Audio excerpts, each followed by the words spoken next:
Sa kulungan ng bagsak ng isang delivery rider dahil sa hold up me modus. Nagsumbong daw ang rider na na-hold up siya sa Quezon City pero napag-alaman ng pulisya kalaunan na naipatalo pala siya.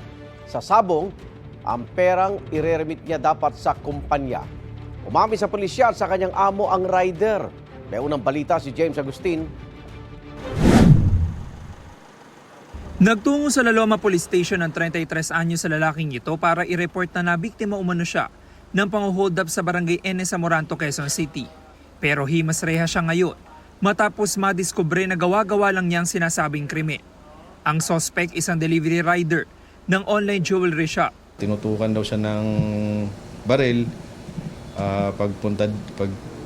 hold up sa kanya. Tapos binigay niya yung nakuha niyang pera. Nang pinuntahan ng mga follow-up operatives natin, yung area at na-review yung CCTV, nakita na wala naman palang nangyari doon sa area. Ayon sa pulisya, nasa 326,000 pesos ang ireremit dapat ng suspect sa kumpanya.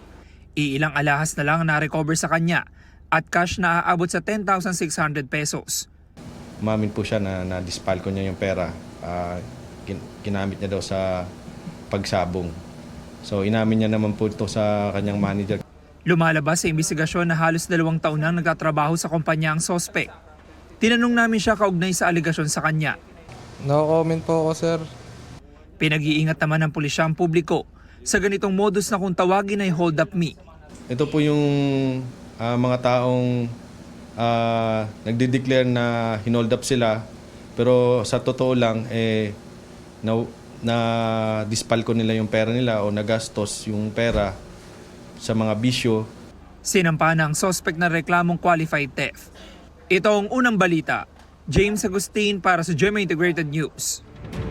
Igan, mauna ka sa mga balita, mag-subscribe na sa GMA Integrated News sa YouTube para sa iba't ibang ulat sa ating bansa.